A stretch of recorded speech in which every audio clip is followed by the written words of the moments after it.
Nós estamos falando do partido com quem agora estamos na linha ao vivo. Bruno Araújo, presidente do PSDB.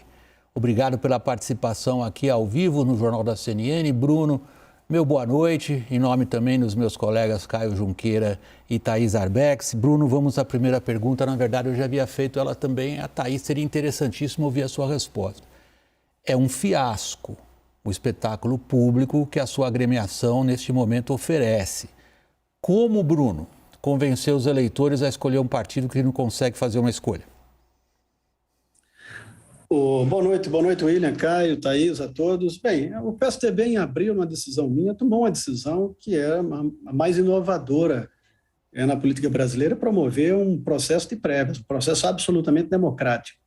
E para promover esse processo, nós decidimos duas coisas: os votos qualificados ficarem em Brasília, na urna eletrônica do Tribunal Regional Eleitoral, e permitir, com um processo de inovação, democratizar a chegada no Brasil inteiro. Fizemos a contratação de uma tecnologia, convocamos só empresas públicas, tivemos uma universidade do Rio Grande do Sul que sinalizou positivamente, fizemos o contrato de empresas de segurança, enfim, a festa bonita, organizada. Nós tivemos aí o dissabor do aplicativo só funcionar durante um período. A Universidade do Rio Grande do Sul, a fundação da universidade, está investigando as causas e tentando trabalhar para colocar isso de pé, mas não obstante a disputa política, que é absolutamente ilegítima e faz bem para o processo, dói aqui, dói ali, mas tem tempo para curar, uma capacidade de liderança de quem eventualmente venha a ser escolhido. Claro que ela ficou aguçada por um processo que frustrou o partido e os filiados, quando o aplicativo contratado não entregou a expectativa que nós tínhamos. Agora nós temos, William, uma obrigação objetiva, é permitir que os quase 40 mil filiados que faltam votar exerçam o seu direito. Nós temos 65% dos votos colhidos em urna eletrônica do TRE, depositados o resultado em envelopes lacrados, mas precisamos concluir o processo, independente da disputa agora que se dá entre três candidatos. Nós estamos falando de respeito ao filiado. Concluir o processo no máximo até o domingo, permitindo que possamos ter uma posição da Universidade do Rio Grande do Sul até amanhã, meio-dia, no sentido de se vai poder botar ou não o aplicativo de pé, para que, senão, possamos usar outras alternativas de tecnologia. Bruno. Privilegiamos universidades, enfim, a coisa passe por essa dificuldade, vamos em frente e ver como é que a gente conclui esse processo. Pois não, William? Bruno, antes de eu passar a palavra ao Caio e à Thaís, eu tinha feito essa primeira pergunta que eu a refiz a você, que é a imagem do partido ao público depois do que aconteceu.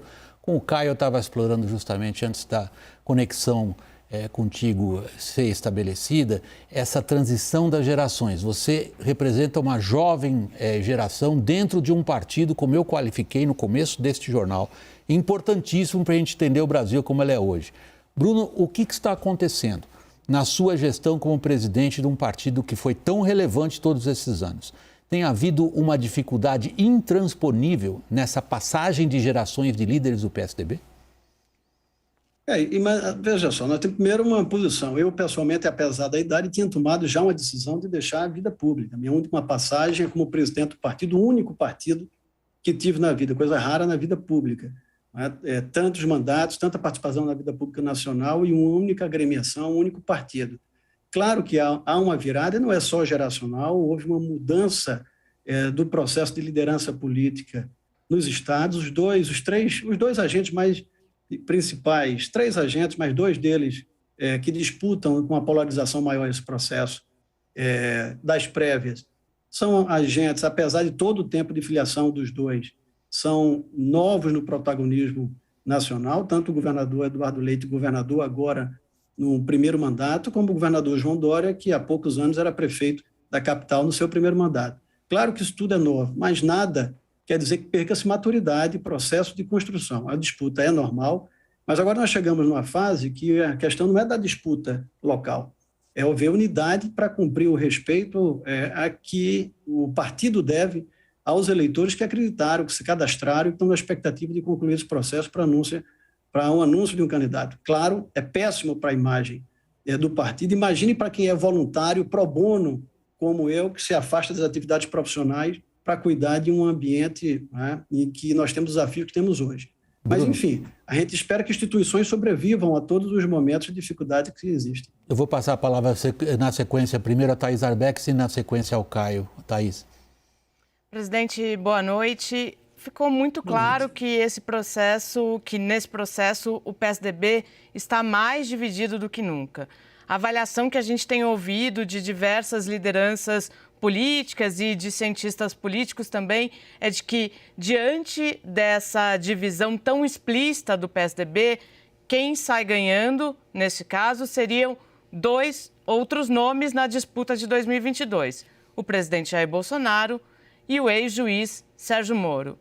Como o senhor enxerga isso e se há uma solução para que o partido saia menos quebrado desse processo, presidente? É impossível não concordar com essa posição, né? Enquanto o partido não der uma demonstração de maturidade, de dizer que fez o que tinha que fazer, né? E foi vítima de um processo das dificuldades que muitas vezes pode se dar numa ação de tecnologia, tomou iniciativa, convocou prévias, fez a contratação de empresas sérias, de empresas para darem consultorias sérias. Não é? Eu não sou, nenhum de vocês é especialista em tecnologia, cabe a nós fazer a contratação, e você busca fazer com as pessoas que têm reputação no mercado. Não funciona. No momento de maturidade, eram os três candidatos darem as mãos e dizer, ó, juntos vamos concluir o processo de apuração. Nossa disputa está no campo de quem ganha ou quem leva, mas a unidade no processo de fazer eleição, claro que é um gesto de maturidade. Então, não é difícil concordar que, nesse momento, nós damos, obviamente, espaços àqueles projetos políticos que nós não acreditamos. Eu espero que haja maturidade suficiente de nós concluirmos o processo, escolhermos um candidato e esse tenha qualidade e liderança suficiente de cumprir as posições no sentido de articular internamente as posições do partido e com o campo do centro. Claro que tudo isso vai ficando com mais obstáculos a partir desses desencontros. Caio. Bruno, o que mais ameaça a taxa de desempenho do PSDB em 2022? Presidente Jair Bolsonaro, Sérgio Moro ou o próprio PSDB? O próprio PSDB com clareza, porque nós temos que, para construir um projeto, olharmos para nós mesmos e nossa capacidade. O dispositivo das prévias tirou da mão de 3 ou 4 que decidiam a candidatura presidencial. No PT é Lula que resolve a dele, resolvia a dele ou resolvia a de Dilma.